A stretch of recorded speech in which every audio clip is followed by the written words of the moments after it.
ہماری گفتگو دور جدید اور شناخت سے انسان سے متعلق ہے۔ ہم یہ کوشش کر رہے ہیں کہ آیا انسان بن چکا ہے کہ نہیں بنا ہے، اس لیے کہ انسان کی ترقی اس کے مصنوعات سے نہیں ہے، اس کے اخلاق سے ہے۔ آیا انسان نے ترقی کی ہے؟ یہ بحث ہے۔ مولانا سپر سونک جٹ بنا چکا ہے،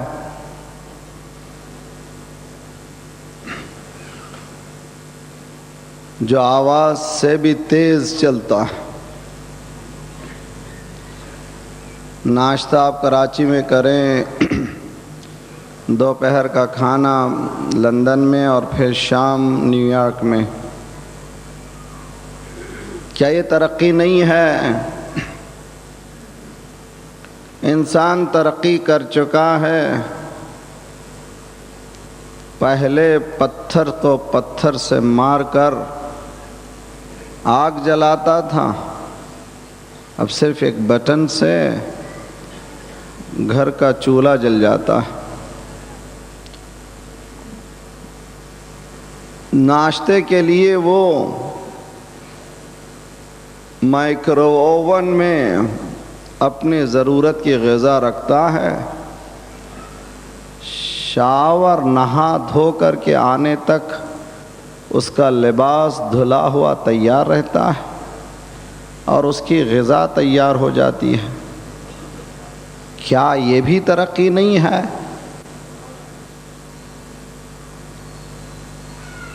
پہلے جھونپڑوں میں رہتا تھا، ایک ایک ہوا کے جھونکے سے جھونپڑے اڑ جاتے تھے۔ آج اتنے پختہ مکان بنا رہا ہے، پھر بھی ترقی نہیں کیا۔ پہلے لکھنے پڑھنے کے لیے وہ قلم بناتا تھا اپنے ہی ہاتھ سے، آج اس نے افکار کو جمع کرنے کے لیے ایک آلے کا تیار کر لیا ہے کہ اپنے ہی ساتھ وہ ہزاروں کتابوں کو لے جا سکتا ہے۔ کمپیوٹر کیا ترقی نہیں ہے انسان کی؟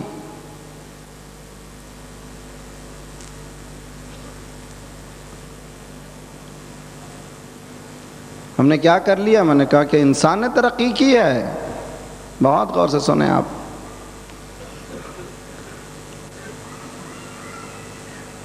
انسان کی ضرورت کا نام ہے غذا، انسان کی ضرورت کا نام ہے لباس، انسان کی ضرورت کا نام ہے گھر، انسان کی ضرورت کا نام ہے سواری، انسان کی ضرورت کا نام ہے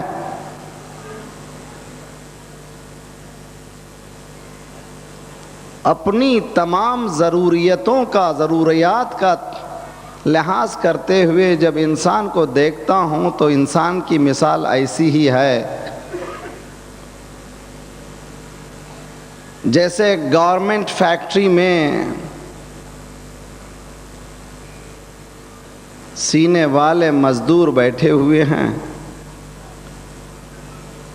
کسی نے آستین سیدھی، کسی نے کالر سی دیا، کسی نے شرٹ کا کوئی حصہ سی دیا۔ 10-15 مزدور کا ہاتھ جب بدلتا ہے تو پھر وہ شرٹ تیار ہو جاتا ہے۔ وہ بیچارہ زندگی بھر تک صرف کالر سینا سیکھا مگر شرٹ سینا نہیں سیکھا۔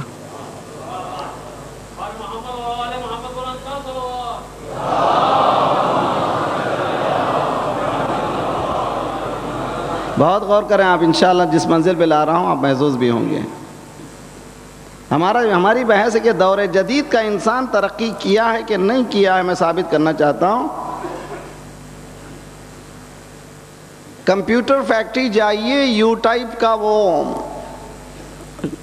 ایک ٹیبل لگا ہوا ہے، پہلے ایک فریم آتا ہے، اس کے بعد دوسرا انسان اس فریم پر دوسرا مشین بٹھاتا ہے، اس کو پیپولیشن کہتے ہیں، ہر جگہ ہر چیز ایک چیز رکھتے چلے جاتا ہے، جب آخری انسان آتا ہے اس کے پاس جو ہے وہ کمپیوٹر تیار ہو کے چلے جاتا ہے۔ جو پہلا جو بیٹھا ہوا ہے وہ مزدور وہیں بیٹھا ہوا ہے، دوسرا جہاں بیٹھا ہے وہیں بیٹھا ہے، تیسرا جہاں بیٹھا ہے وہیں بیٹھا ہے، چوتھا جو بیٹھا ہے وہیں بیٹھا ہے، پانچواں جو بیٹھا ہے وہیں بیٹھا ہے، 25 سال سے وہی کر رہا ہے، کچھ نہیں ہوا اس کے زندگی میں فرق۔ آخر میں جہاں بیٹھا ہے وہیں بیٹھا ہے۔ کس نے ترقی کی؟ لباس نے ترقی کر لی۔ توجہ کا طالب ہوں، کمپیوٹر نے ترقی کر لی، اس کی سواری نے ترقی کر لی، گھوڑے پہ جاتا تھا، گدھے پہ بیٹھتا تھا، اب جو ہے سپر سانک پہ بیٹھ رہا ہے، تو کیا ترقی کر گیا؟ انسان نہیں ترقی کیا، اس کی سواری نے ترقی کر لی۔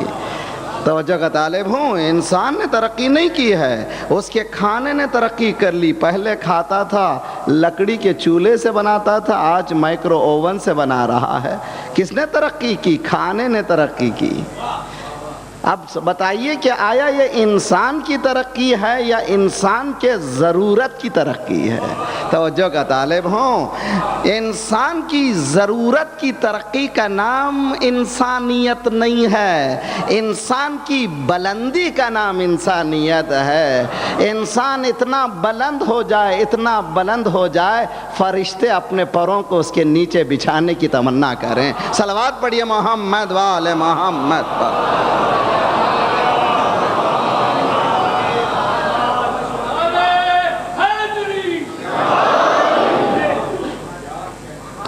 ترقی کر گئی دنیا، بہت ترقی کر گئی۔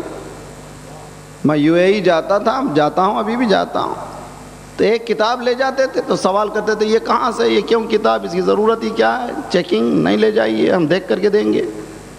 لیکن آج کل میں لیپ ٹاپ لے جاتا ہوں، اس میں جو ایک CD ہے، ایک CD میں شاید 10 ہزار کتابیں ہیں۔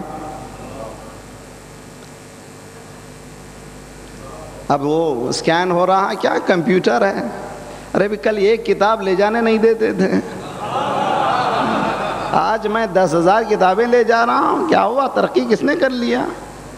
تو ایک CD جو 4 گرام کی ہے، 4 گرام کی ہے، اس میں کنڈنس کتنی نالج ہو گئی ہے؟ توجہ کا طالب ہوں، آپ اس میں دیکھیے ماشاءاللہ، آپ لوگ یہ اس سے آگاہ رہیے کہ مولوی پیچھے نہیں ہے۔ آج قم میں جو کام ہو رہا ہے دنیا کے کسی مذہب نے نہیں کیا ہے۔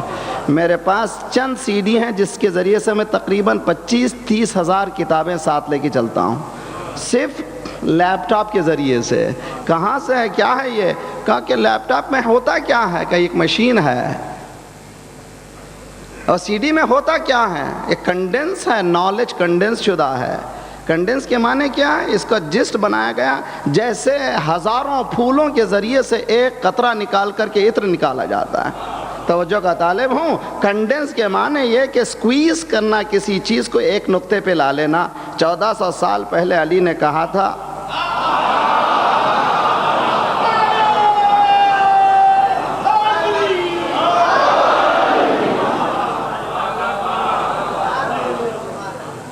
چودہ سو سال پہلے انسان سے علی نے کہا تھا، ابن عباس بسم اللہ کی تفسیر سنو، مغربین کی نماز ختم ہوئی ہے، عشاء کی نماز ختم ہوئی ہے، سنو۔ ابن عباس، عبداللہ ابن عباس چچازاد بھائی ہیں، سن رہے ہیں، شاگرد بھی ہیں، بہت باصفا شاگرد ہے جس نے بہت کچھ لیا مولا سے۔ تفسیر شروع ہوئی، یہاں تک کہ ڈان نظر آیا، یعنی طلوع فجر کے آثار نظر آئے۔ اب یہ پوچھئے کیا کل تک علی تکبیریں، آج؟ توجہ کا طالب ہوں، کل بھی عبادت تھی، آج کی بھی عبادت ہے۔ صلوات پڑھیے محمد وآل محمد پر۔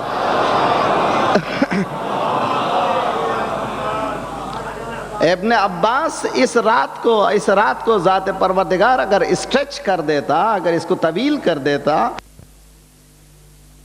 قرآن میں ہے وہ سورہ الحم میں ہے، جو کچھ سورہ الحم میں ہے وہ بسم اللہ الرحمن الرحیم میں ہے، جو کچھ بسم اللہ الرحمن الرحیم میں ہے وہ بائے بسم اللہ میں ہے، جو کچھ با میں ہے وہ نقطے میں ہے، یہیں پر نقطہ نہیں ہے، انا النقطۃ تحت البا۔ صلوات پڑھیے محمد وآل محمد پر۔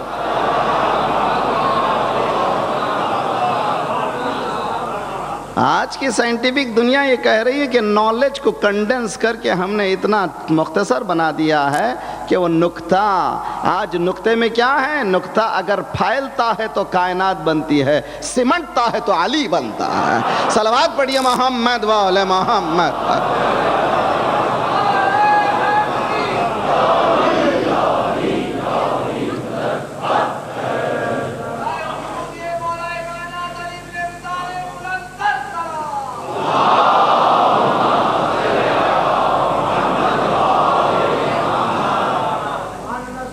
اسی لیے قرآن نے کہا اے انسان تو سمجھ اپنے آپ کو۔ میرے نوجوانوں کے لیے خصوصاً مجلسوں کا میرا فوکس جو ہے فیوچر جنریشن ہے، اس لیے کہ جو ہمارے ایج کے لوگ ہیں جو کچھ بننا تھا بن گئے، اب ان کو انشاءاللہ جو بنانے کی کوشش کی جائے تو ہونے والا نہیں ہے، مگر نئی نسلیں تیار رہیں کہ انسان اس کی ایبیلٹیز کیا ہیں، اس میں ذات پروردگار نے کیا سمویا ہے، کیا قدرت سموئی ہے۔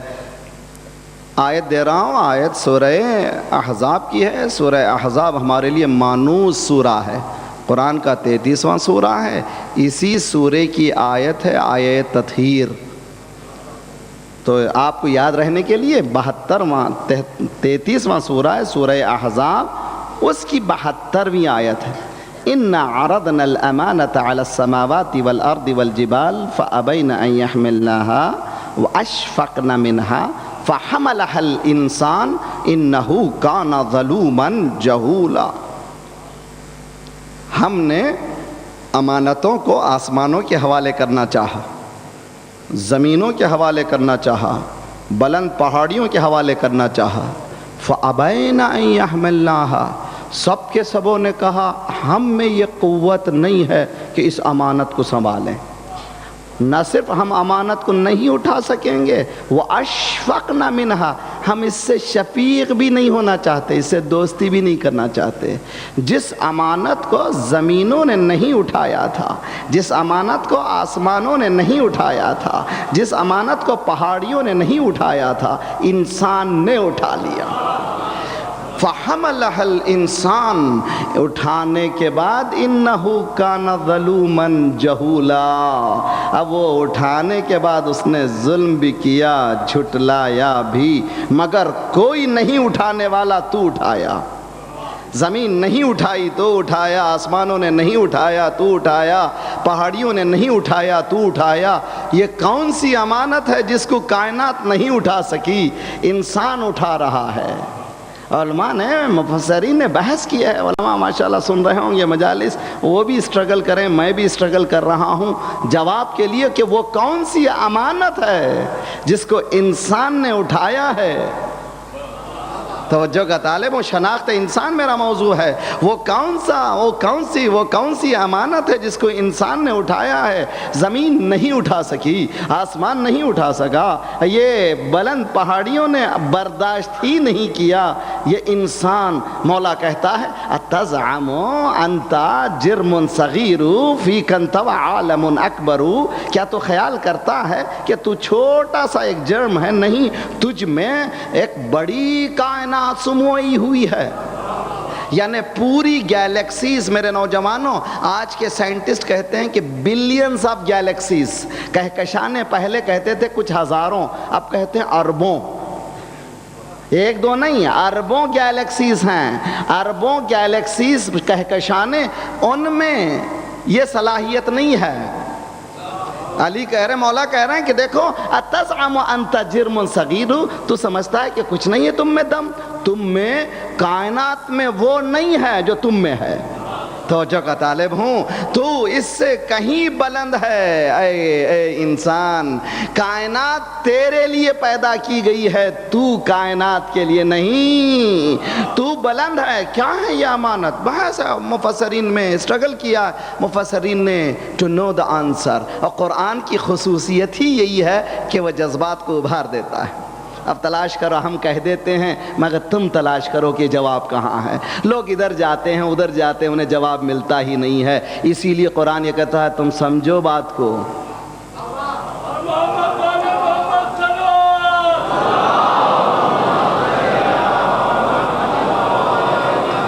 مثال دوں گا تو بات سمجھ میں آئے گی۔ دیکھیے میں تقریر کر رہا ہوں، تقریر کرتے کرتے ایک 4-5 منٹ کے لیے خاموش بیٹھ جاؤں، تقریر کر رہا ہوں، میں مجلس پڑھ رہا ہوں، 5 منٹ کے لیے خاموش بیٹھ جاؤں۔ پہلا منٹ لوگ برداشت کر لیں گے، دوسرے منٹ میں سوچنے لگیں گے کہ خاموش کیوں ہیں۔ جو جیسا ہوگا ویسے سوچے گا۔ توجہ کا طالب ہوں، جو جیسا ہوگا ویسے سوچے گا۔ یہ اسٹوڈنٹس، یہ بچے ہمیشہ جو ہے سبق کو یاد کر کے جاتے ہیں امتحانوں میں۔ وہ یہ سمجھیں گے کہ مولوی صاحب یاد کر کے آئے تھے، اب صفحہ پلٹ گیا ہے، تلاش کر رہے ہیں، وہ ملتا ہی نہیں ہے ان کو صفحہ۔ توجہ کا طالب ہوں، بچے جو ہیں وہی سوچیں گے۔ لیکن اس محفل میں اگر کوئی ڈاکٹر ہوگا تو وہ کہے گا مولانا کی طبیعت خراب ہو گئی، کچھ کہیں نہ کہیں ایسی گڑبڑ ہے یا گلا۔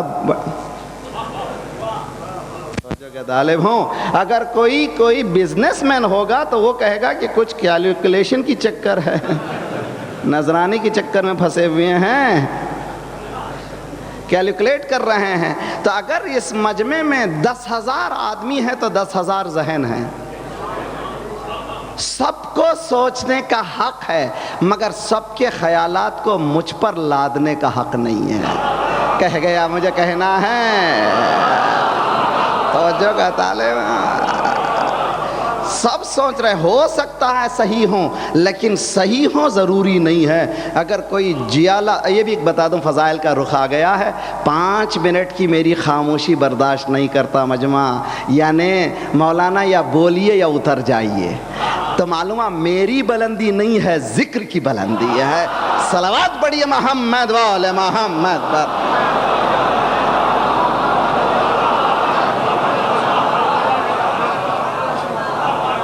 کوئی خطیب، کوئی مولوی یہ نہ سمجھے کہ یہ بلند ہو گئے ہیں، جی نہیں، یہ میری اہمیت ہی نہیں ہے۔ جب تک میں ذکر کر رہا ہوں بلند ہوں، جب تک میں ذکر کر رہا ہوں میں بلند ہوں۔ ذکر سے میں جدا ہوا پھر میری بلندی پسند نہیں آئی۔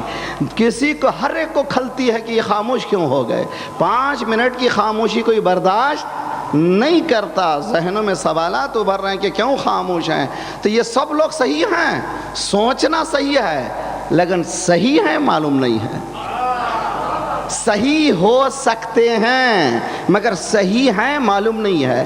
اگر کوئی جیالہ نوجوان اٹھے، مولانا آپ خاموش کیوں ہیں، تو جو وجہ میں بتاؤں گا وہی وجہ صحیح ہوگی، اس لیے کہ میں صاحب معاملہ ہوں۔ توجہ کا طالب ہوں، خاموش میں ہوں، میں بتاؤں گا کہ وجہ کیا ہے۔ اسی طرح سے قرآن آتا گیا، تفسیر بتاتے گئے، قرآن آتا گیا، تفسیر بتاتے گئے، قرآن آتا گیا، تفسیر بتاتے گئے۔ سن 11 ہجری کو سرکار اس دنیا سے گئے، قرآن خاموش تھا، جس کا جیسا ذہن تھا۔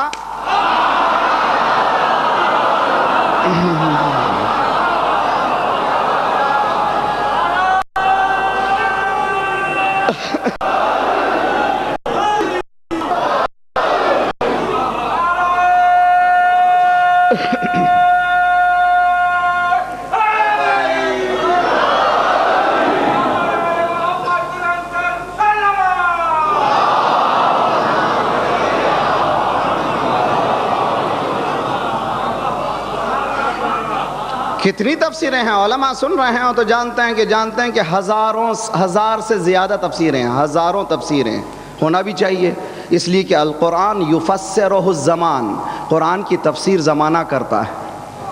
بہت سی تفسیریں، بہت سی آیتیں مبہم تھیں 20 سال پہلے، آج بارز ہو گئی ہیں، بہت وہ روشن ہو گئی، اس لیے کہ جیسے زمانہ ترقی کر رہا ہے ویسے بات سمجھ میں آ رہی ہے۔ تو حضور ہر شخص نے تفسیر لکھا، سچی ہے،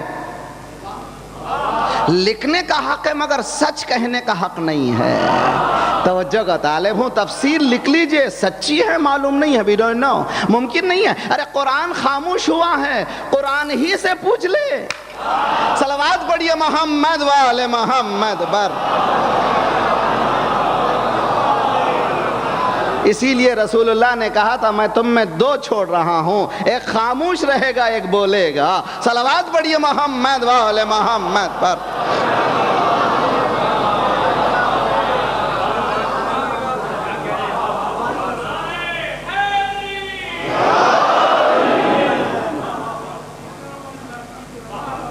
تزعم انت جرم صغیر فیک انت وعالم اکبر، کیا تو خیال کرتا ہے کہ تو چھوٹا سا جرم ہے؟ اے انسان، میرے نوجوان اور خصوصاً میری آئندہ آنے والی نسلیں، خدا تمہیں سلامت رکھے، کبھی یہاں سے اس مجلس سے اٹھو تو وہ جوش لے کے اٹھو کہ مجھ میں وہ صلاحیت ہے کہ نمبر 1 آ سکوں۔ کلاس میں نمبر 1 آنے والے کا نام ہے علی والا۔ ہے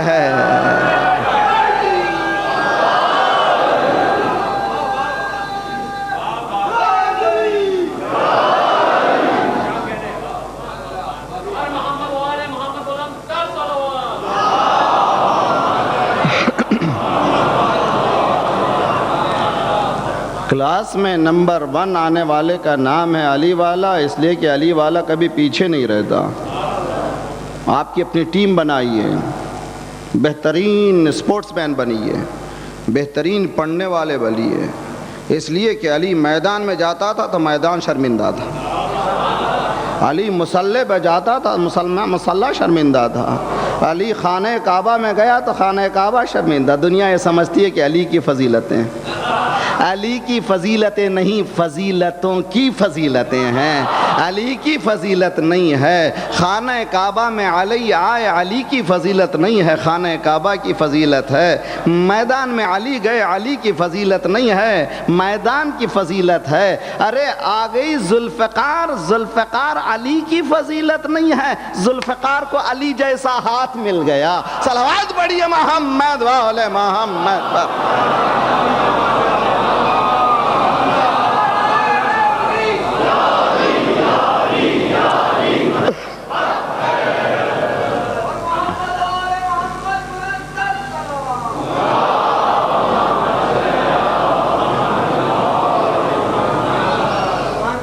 علی والا ہر فیلڈ میں آگے رہنا چاہیے، کسی فیلڈ میں پیچھے نہیں رہنا چاہیے۔ ایجوکیشن کی فیلڈ ہے، آگے رہنا چاہیے، سچائی کی فیلڈ ہے، آگے رہنا چاہیے۔ دھوکہ دینے والے کا نام علی والا نہیں ہوتا، چوری کرنے والے کا نام علی والا نہیں ہوتا۔ اسی لیے ہر روز اذان میں ہم لوگوں نے ایک حصہ جو اضافہ کیا ہے، خوبصورت حصہ ہے، اشہد ان امیر المؤمنین و امام المتقین، مؤمنین کے امیر، متقین کے امام۔ جب تک میں متقی بنوں گا نہیں اس وقت تک میرا مولا نہیں ہو سکتا۔ تو میری بہنیں سن رہی ہیں، بچوں کو سمجھائیے کہ تم میں کیا ایبلٹی ہے۔ 5 سال کے لڑکے نے قوم میں حفظ قرآن کر کے عالم قرآن بن کے بتا دیا۔ اس سے جو بھی سوال کیجئے قرآن سے جواب دیتا ہے۔ اب اس کے بعد صرف قصہ ہی ختم نہیں ہوا، ابھی چند 5-6 مہینے پہلے شعبان کے مہینے میں رہبر کے سامنے 410 بچے پیش کیے گئے جو انڈر 5 تھے، سب کے سب حافظ قرآن۔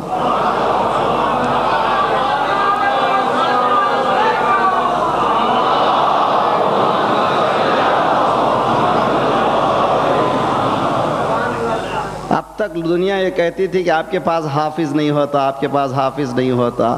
ارے بھائی دنیا والوں سمجھتے نہیں ہیں تم لوگ. پہلے ہم حفاظت قرآن کا انتظام کرتے ہیں، بعد حفظ قرآن کرتے ہیں. صلوات پڑھیے محمد وآل محمد پر. حفظ قرآن اور ہے، حفاظت قرآن اور ہے، حافظ بننا اور ہے، محافظ بننا اور ہے. صلوات پڑھیے محمد وآل محمد پر.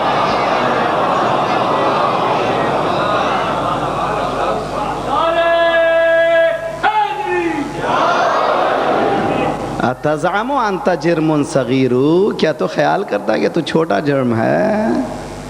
نا فی کنت وعالم اکبر. گیلیکسیز، یونیورسٹیز چھوٹے ہیں، پوری یونیورس چھوٹی ہے، تو بڑا ہے. مولا کائنات کا قول ہے. کبھی خیال نہ کر، کبھی زعم نہ کر، کبھی سوچ بھی نہیں کہ تو چھوٹا ہے. آج کی سائیکالوجیکل دنیا یہ کہتی ہے کہ بچہ جس گھر میں جیسے پلتا ہے ویسی ہمت اس میں بڑھتی ہے. اگر بچے کو ڈرایا جائے، مارا جائے، گھبرایا جائے، وہ بچہ کبھی ترقی نہیں کرتا. بولنے دیں اس کو، بات کرنے دیں، اس کی حس کو آگے بڑھائیں، گھبرائیں نہیں، اس کو دبائیں نہیں. یہ بزرگوں کے سامنے بات کرتا کیوں ہے؟ نا بولنے دیں. ہمارے بچے تو گود سے بولتے ہیں. بولنے دے، گھبرائے نہیں. اب کبھی جو ہے روکے نہیں. بچے کی ایبیلٹی کو بتایا گیا ہے کہ بچہ جتنا دبایا جاتا ہے اتنا برباد ہوتا ہے. اس کو کھولیں، اس کی آواز کو کھولیں، اس کی فکر کو کھولیں، اس کے خیالات کو کھولیں، اس کو آزاد چھوڑیں. اسی لیے حکم ہے کہ 7 سال تک بچے کو مار نہیں سکتے. 7 ایئرز تک بچے پر غصہ نہیں کر سکتے. اور اگر غصہ بھی کیا ہے تو فوراً سینے سے لگا کر پیار کریں. وجہ بتائیں کہ کیوں غصہ کیا تھا. اس لیے کہ جب وہ آپ لاجک کی دنیا سکھائیں گے تو وہ بیوی پہ کبھی ہاتھ نہیں اٹھائے گا.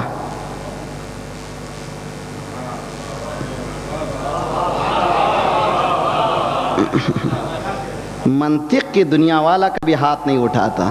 جو کمزور ہوتا ہے اس کا ہاتھ بڑھتا ہے. ہاتھ نہیں اٹھانا چاہیے. بچے کو سکھائیے. اب آئیے، الولد سید 7 سنین. بچہ پہلے 7 سال تک سید ہے، سردار ہے. حدیث میں ہے. امی جوتا پہنا دیجئے. ہاں بیٹا پہنا دیجئے.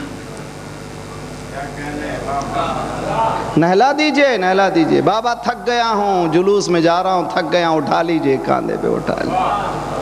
توجہ کا طالب ہو کہ اس کے لاڑ و پیار کا 7 سال تک اتنا دیجئے، اتنا دیجئے کہ اس کا اعتماد بڑھتا چلا جائے، کانفیڈنس بنتا چلا جائے. جب کانفیڈنس بڑھ جائے گا کہ میرے ماں باپ مجھ سے محبت کرتے ہیں، مجھ سے عشق کرتے ہیں، میرے کپڑے دھوتے ہیں، مجھے پیشانی میرے پشت پر اٹھاتے ہیں، مجھے ہر جگہ لے جاتے ہیں، مجھ سے محبت کرتے ہیں. 7 سال کے بعد کا جو دور آئے گا، وہ دور میں وہ تیار ہو جائے گا ماں باپ کے حکم کے سننے کے لیے.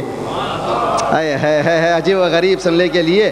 7 سال اگر آپ نے محبت دی ہے، اعتماد دیا ہے، کانفیڈنس دیا ہے، 7 سال کے بعد وہ بچہ تیار ہو جائے گا ہر حکم کو سننے کے لیے. اگر آپ نے پہلے 7 سال کام نہیں کیا ہے، اس کے بعد شرارت دیکھی آپ نے، مولوی صاحب کے پاس دوڑتے ہوئے کہ مولانا بچہ بہت شریر ہو گیا، تعویذ دے دیجئے، قرآن بھی لٹکا دیجئے، کچھ ہونے والا نہیں ہے.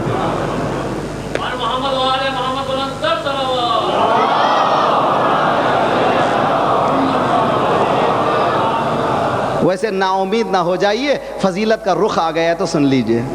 پہلے 7 سال تک آج کی سائنٹیفک دنیا نے اس سلسلے میں بھی کام کیا ہے، لیکن خدا کا شکر ہے کہ اہل بیت کے دروازے نے ہمیں بہت کچھ دیا ہے کہ تربیت اولاد کے سلسلے میں نے 10 مجلسیں پڑھی ہیں. خصوصاً میری بہنیں جو نوجوان جوڑے ہیں وہ لوگ پڑھنا چاہیے، تاکہ سننا چاہیے، تاکہ کس طرح سے تربیت ہو. حقیقت میں اگر ہم 5 سال کے بچے سے بچپنے سے کام کریں تو 20 سال بعد ایک ایسا انقلاب آئے گا، کوئی ہمارے انقلاب کو برباد نہیں کر سکے گا. تو حضور پہلے 7 سال سید، دوسرے 7 سال عبد 7 سنین غلامی کے. اب زیادہ لاڑو پیار نہیں، ذرا اب روشنی کا راستہ بتانے کا موقع ہے. راستہ بتائیے، تعلیم دیجیے. اب غور کیجیے اس بچے پر. پھر 14 سال کا جیسے ہوا، اب وہ غلامی بھی نہیں چلے گی، اس لیے کہ باپ کے شانہ بشانہ ہو چکا ہے، آنکھ سے آنکھ ملا رہا ہے، کہہ رہا ہے ڈیڈی مجھے جانا ہے باہر، ابو مجھے باہر جانا ہے. تو اگر اس بچے کو دبائیں گے تو چلنے والا نہیں ہے. 7 سال کے بعد کیا کہا؟ وزیر 7 سنین. وہ وزیر کس کو کہتے ہیں؟ ایڈوائزر. باپ جو ہے بیٹے کو ایڈوائزر بنا لے، ماں بیٹی کو ایڈوائزر بنا لے. ہمارے گھر کے لیے یہ اچھا ہے، تم بھی یہ کام کرو. اب ذرا ذمہ داری بھی دیتے چلے جائیے. تو جو بچے اس طرح سے پلتے ہیں وہ کامیاب بچے ہوتے ہیں. آئیے فضیلت کا رخ ہے. پہلے 7 سال حدیث یہ کہہ رہی ہے کہ آپ اس کو سردار بنائیں. بعد کے 7 سال حدیث یہ کہتی ہے اس کو غلام بنائیں. 14 سال کے بعد سے لے کر 21 سال تک آپ اس کو وزیر بنائیں. 21 سال تک ذمہ داری ہے ماں باپ کی بچوں کی پرورش کے لیے. 21 سال کے اندر جو گناہ ہوں گے روز قیامت وہ گناہ ماں باپ کے کھاتے میں ہوں گے. روز قیامت روایت میں ہے کہ نامہ اعمال سامنے آئے گا، وہ لکھا ہوگا جو نہیں کیا مالک. یا پاکستانی فائل ہو گئی ادھر بھی، ادھر پاکستانی فائل ہوگی، یہاں بھی فائل کی گڑبڑ ہو رہی ہے. میں نے یہ کام ہی نہیں کیا، میں نے یہ گناہ ہی نہیں کیا. آواز قدرت آئے گی تو نے نہیں کیا، تیرے بیٹے نے. اچھا بیٹے کی سزا کیوں؟ اس لیے کہ تیرا بیٹا تیرے انڈر میں تھا، تو نے تربیت کیسے دی. اب اتنا بڑا انجیکشن سلوات کہاں سے ہوگا؟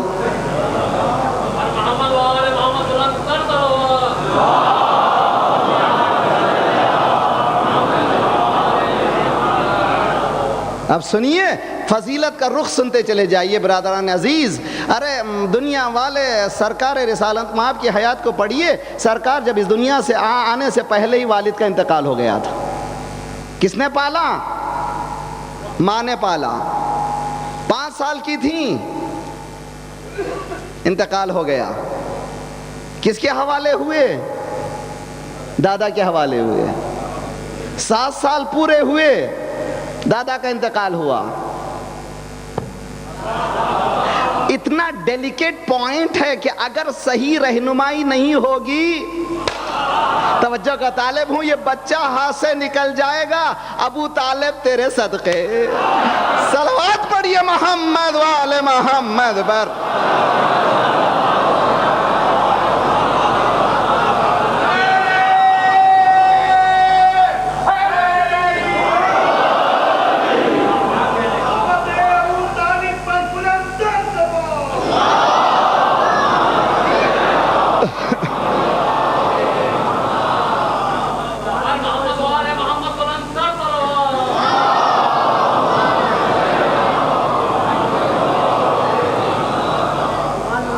تو نے گھر کو کیسے سجا رکھا ہے، تو نے کیسے سجا رکھا ہے؟ ایسے سجا رکھا ہے گھر کو، تیرے گھر میں پلنے والے یا دین ہوتے ہیں یا محافظ دین ہوتے ہیں. تو عجیب جملہ کہہ گیا، یا دین ہوتے ہیں یا دین پناہ ہوتے ہیں. حضور کون ہے یہ ابو طالب؟ دنیا والے لاکھ کچھ کہہ دیں مگر ابو طالب کے نقش قدم پہ جا کر گھر میں کچھ ایسے بچے پرورش کر دیں. اے ابو طالب تیرے کفر پر سلام، جس کے گھر سے نبوت بھی ملتی ہے ولایت بھی ملتی ہے. صلوات پڑھیے محمد وآل محمد پر.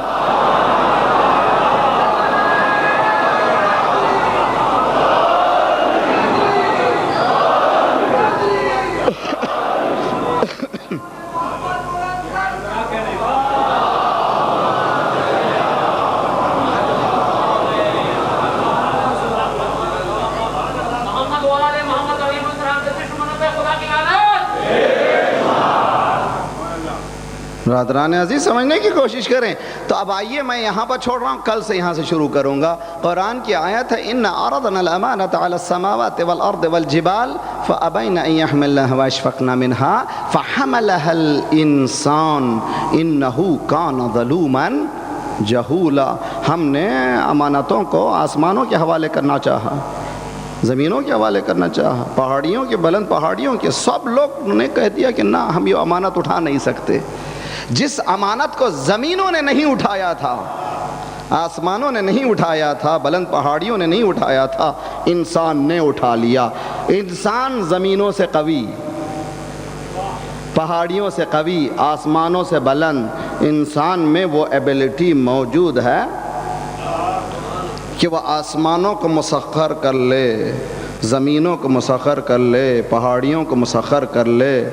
اے انسان تو کچھ ہے، کچھ کبھی خیال نہ کر کہ تو جرم ہے۔ مولا فرماتا ہے کبھی یہ نہ کر تو جرثومہ ہے نا، تم میں اندر چھپے ہوئے راز ہیں۔ تو مفسرین نے تلاش کیا ہے کہ ہے کیا اس میں، وہ کون سا راز ہے، وہ کون سی امانت ہے۔ What is this trust, what is it, کیا ہے ٹرسٹ، کیا ہے؟ اس کا جواب کل ملے گا، مگر آپ کو آج اتنا سکھا دوں، کوئی ایک ایسی اہم چیز ہے جو زمینوں میں نہیں ہے، جو آسمانوں میں نہیں ہے، جو پہاڑیوں میں نہیں ہے۔ اسی لیے قرآن نے کہا بسم اللہ الرحمن الرحیم والعصر ان الانسان لفی خسر، عصر کی قسم۔ اب بحث ہے مفسرین میں، یہ عصر، یہ ٹائم، یہ پیریڈ، یہ کس کی قسم کھا رہا ہے خدا؟ یہ کون سا زمانہ ہے؟ قرآن کی خوبصورتی یہی ہے کہ ایک ہی چیز میں قرآن نہیں بتاتا، 70 اینگل سے دیکھیے، 70 اینگل سے جواب ملے گا۔ عصر کون سا عصر؟ کا عصر رسالت، ہے سمجھنے کی کوشش کیجئے، عصر ولایت لگا لیجئے۔ اور عصر کون سا عصر؟ آپ عصر ملاتے چلے جائیے، وہ عصر جو ذات پروردگار سے ملتا چلا جائے۔ نہیں بات سمجھ میں آئی؟ نہیں ملتے بات سمجھ دیکھیے، سمجھنے کی کوشش کیجئے۔ میری دولت جتنی ہے سب ختم ہو جائے گی، لیکن جہاں پر میں نے اللہ کے نام پر خرچ کیا ہے وہ ختم نہیں ہوگی، وہ باقی رہے گی۔ لمحات میرے برباد ہو جائیں گے، لمحات کی بھی روز قیامت پوچھا جائے گا تم نے ٹائم کہاں گزارا، اس لیے کہ ٹائم بھی میرا نہیں ہے۔ تو پوری حیات عصر ہے انسان کی، اس کی قسم کھا رہا خدا، حیات انسان۔ تو 70 معنی لے سکتے ہیں۔ تو ٹائم کی قسم، کون سا ٹائم؟ دن بھر گزر گیا گپے بازی میں، چائے کی دکان میں بیٹھے 2 گھنٹے گزار دیے۔ ارے بھئی کس نے کہا تھا آپ کو؟ آپ کے نہیں ہے 2 گھنٹے۔ اگر بے مقصد ادا ہوئے تو روز قیامت یہ 2 گھنٹے بھی پوچھیں گے کہ تم نے یہ کیسے۔ سخت مسئلہ ہے نا بھئی، آئیے روز قیامت پوچھا جائے گا کہ تم نے ٹائم کہاں کہاں گزارا۔ تو عصر کے معنی کیا ہوئے؟ مصلی پر میں نے 2 رکعت نماز پڑھی۔ اچھا کتنے منٹ گزرے؟ کا 2 منٹ گزرے۔ کہ 24 گھنٹوں میں 2 منٹ میں نے 2 رکعت نماز پڑھی تھی۔ یہ 2 منٹ کہاں ہیں؟ کا محفوظ ہیں۔ تو توجہ کا طالب ہوں، جو شے اللہ سے مل جاتی ہے فنا نہیں ہوتی، جو لمحات اللہ سے مل جاتے ہیں وہ فنا نہیں ہوتے، جو لمحات اللہ سے مل جاتے ہیں وہ فنا نہیں ہوتے، جو ذات اللہ سے مل جاتی ہے فنا نہیں ہوتے، جو شخصیت اللہ سے مل جاتی ہے وہ فنا نہیں ہوتی، جو مرد اللہ سے مل جاتا ہے فنا نہیں ہوتا، جو عورت اللہ سے مل جاتی ہے وہ فنا نہیں ہوتی، جو بچہ اللہ سے مل جاتا ہے وہ فنا نہیں ہوتا۔ تو جو شخص اللہ سے اپنے آپ کو ملا لے وہ کبھی ختم نہیں ہوتا، اس کا نام ہے عصر۔ ارے وہ کیا کہنے، روز عاشور کا نام بھی عصر ہے، یعنی وہ عصر تھا جو اللہ سے مل گیا۔ سب ختم ہو جائے گا، کربلا ختم نہیں ہوگی۔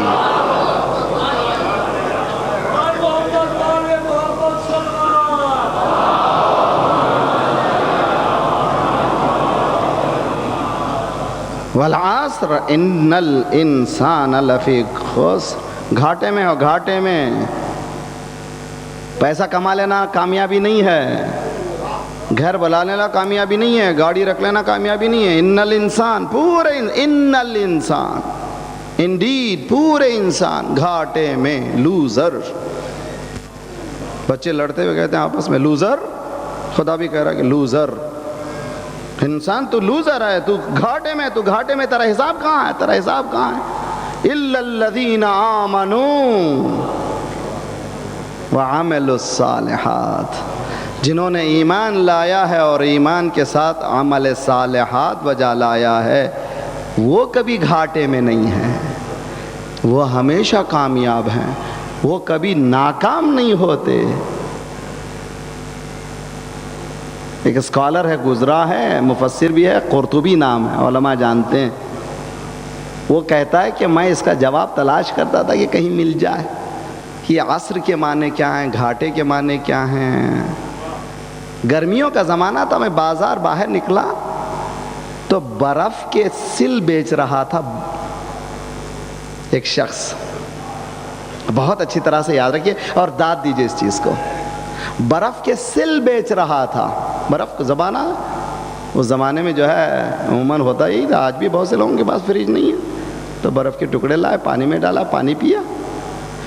برف کے سل بیچ رہا تھا، کہتے جا رہا تھا اس سے خریدو، اس سے خریدو، اس سے خریدو جس کا سرمایہ گھل رہا ہے۔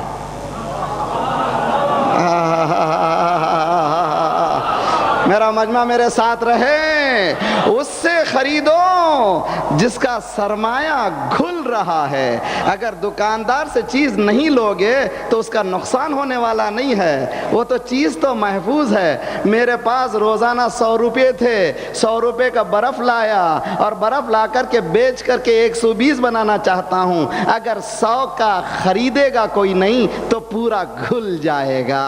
تب میں سمجھا خدا کہہ رہا ہے انسان تو گھاٹے میں ہے، گھل جائے گا۔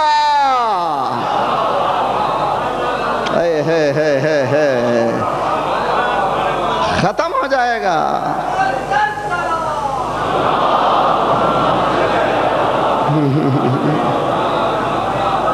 گھل جائے گا۔ اچھا بھائی فریج کیا کریں بھائی، اس برف کے بچانے کا طریقہ کیا ہے؟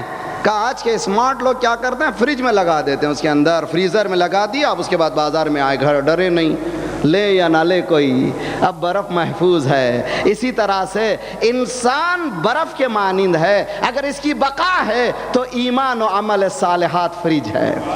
توجہ کا طالب ہوں، بچانا ہو تو ایمان کے ذریعے سے بچائیے، عمل صالحات کے ذریعے سے بچائیے۔ روزے عاشور حسین یہی درس دے رہے تھے، دیکھو وہاں 30,000 کی فوج کم از کم، یہاں 72 وہ گھل رہے ہیں یا محفوظ ہو رہے ہیں۔ صلوات پڑھیے محمد وآل محمد پر۔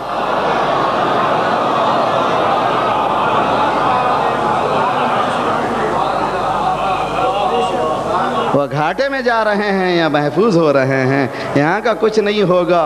اور اسی لیے ہم نے دیکھا کہ اس دربار میں آنے کے بعد لوگ ایسے چپک گئے، ایسے متمسک ہو گئے، سمجھ گئے کہ یہاں بقا ہی بقا ہے، وہاں فنا ہی فنا ہے، یہاں یقیناً کچھ نہیں ہے لیکن سب کچھ ہے۔ یقیناً وہاں طبلے ہیں، شادیانے ہیں، خوشیاں ہیں، گانے ہیں، بجانے ہیں، تلواریں ہیں، تیر ہیں، گھوڑے ہیں، یہاں پر کچھ نہیں ہے۔ بھوک و پیاس ہے، بچوں کی آواز ہے، العطش العطش۔ کربلا والا ہمارا سلام ہے تم نے کیا درس دیا ہے، درس دیا ہے دنیا والا، سمجھو کیا درس دیا ہے۔ درس یہی دیا ہے کہ اپنے وجود کو ایمان و عمل الصالحات کے بازار میں بیچ دیجئے تو پھر خاتمہ نہیں، پھر کبھی فنا نہیں۔ یہ درس عصر عاشور دے رہا ہے۔ کس نے دلایا ہے درس؟ حسین نے فخر کیا، مجھے ایسے ملے جو میرے نانا کو بھی نہیں ملے، میرے بابا کو بھی نہیں ملے، میرے بھائی کو بھی نہیں ملے، اس لیے کہ چراغ کے بجھنے سے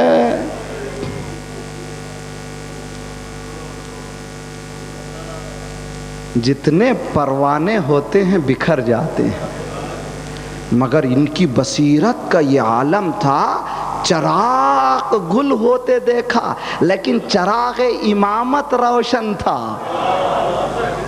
اس چراغ کی نگاہ، ان کی نگاہ اس چراغ امامت پر تھی کہ مولا کچھ نہیں ہوگا، ہم یہاں جانے والے نہیں ہیں، جانے والے نہیں ہیں۔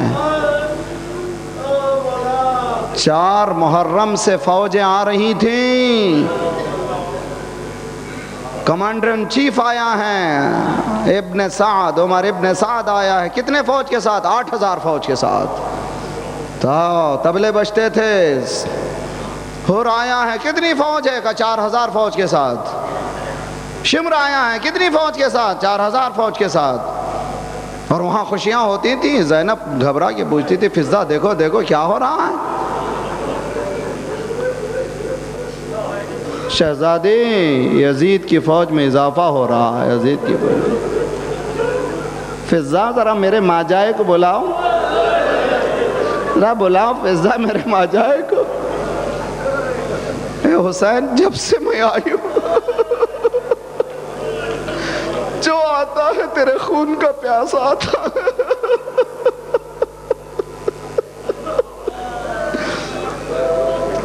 حسین اے میرے ماجائے جو آتا ہے تیرا خون کا پیاسا آتا ہے، کوئی تیرا چاہنے والا نہیں ہے۔ حسین نے خط لکھا، من الحسین الى حبیب حبیب ابن مظاہر۔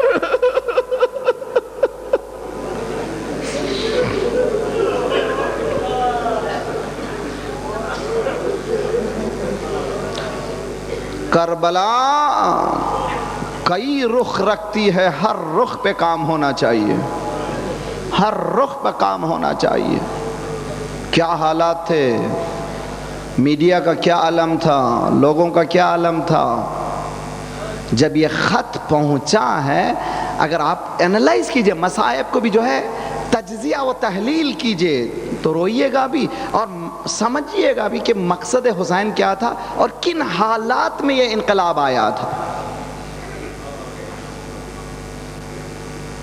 یہ قاصد مولا کا خط لیے ہوئے کوفے پہنچتا ہے، شام کا وقت تھا، حبیب اپنی زوجہ کے ساتھ دسترخوان پہ بیٹھے ہوئے تھے، لقمہ گلوگیر ہوا۔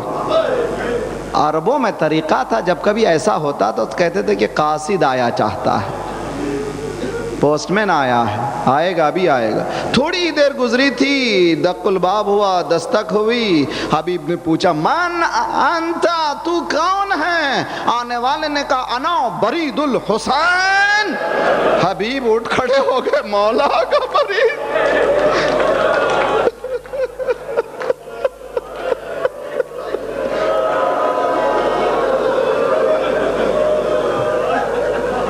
انا برید الحسین، میں حسین کا قاصد ہاں۔ دوڑتے ہوئے دروازے کو کھولا، خط کو لیا، آنکھوں سے لگایا، لکھا ہوا تھا حبیب میرے بچپنے کے ساتھی، میں دشمنوں میں گھر چکا ہوں، اگر ہو سکے تو مدد کے لیے چلے آنا۔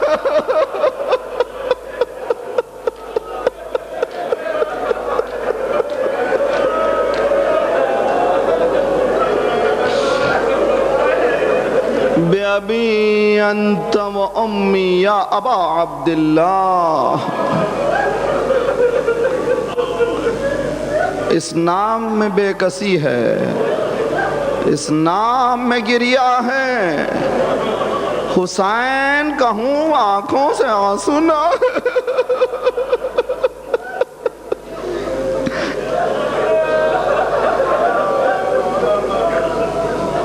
آنکھوں سے آنسو آئے، حبیب نے اپنے آنسوؤں کو پوچھا،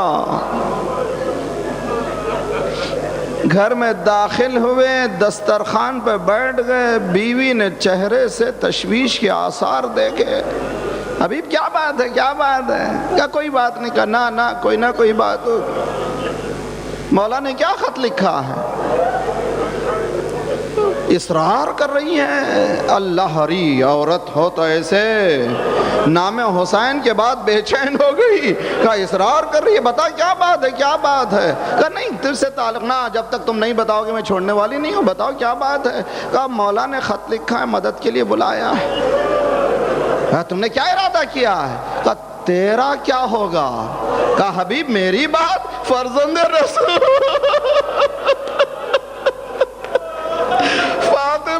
لال پریشان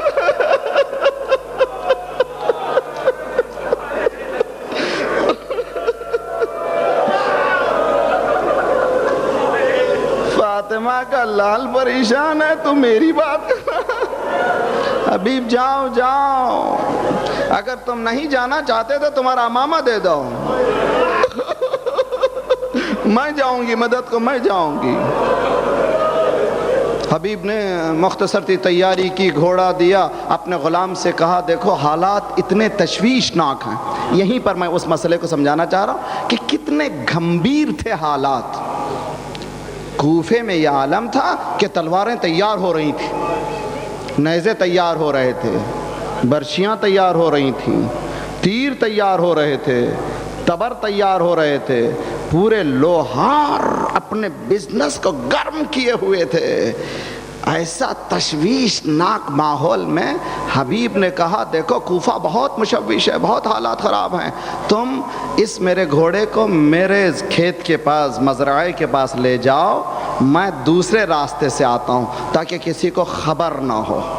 اس سے اندازہ رکھیں گے آپ کتنا بلاکیج تھا، کوئی نہیں کوئی سمجھ سکتا تھا کہ کوئی نہ جائے حسین کی مدد کے لیے۔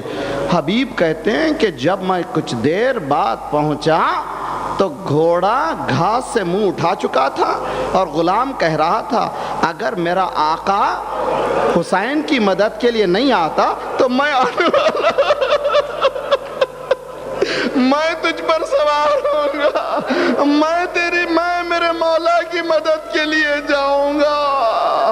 اللہ، ارے فرزند فاطمہ پر وہ کون سا دن آ گیا ہے، غلام بھی رحم کھا رہے ہیں، گھوڑے پہ بیٹھے، صبح عاشور حسین نے سب کو علم دیا، ایک علم باقی تھا، مولا مجھے دیجئے کہ اس کا حقدار آیا چاہتا ہے۔ اتنے میں کوفے سے گرد و غبار ابھری، حسین نے کہا عباس جاؤ ذرا استقبال کرو۔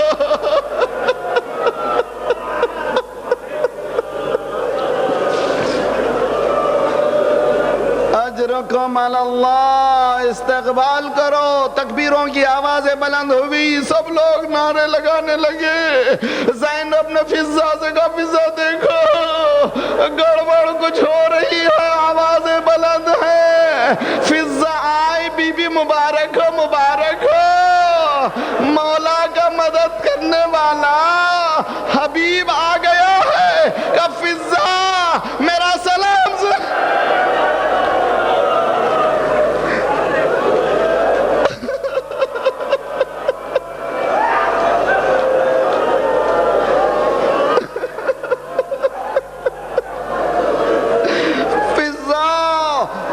سلام سنا دو فضہ۔ ایک مرتبہ فضہ باہر نکلی، حبیب مبارک ہو، مبارک ہو، تیری شہزادی تجھے سلام کر رہی ہے۔ حبیب نے منہ پہ تماچے مارے، فاطمہ کی بیٹی، میں کہوں حبیب ذرا رک جا، عصر عاشور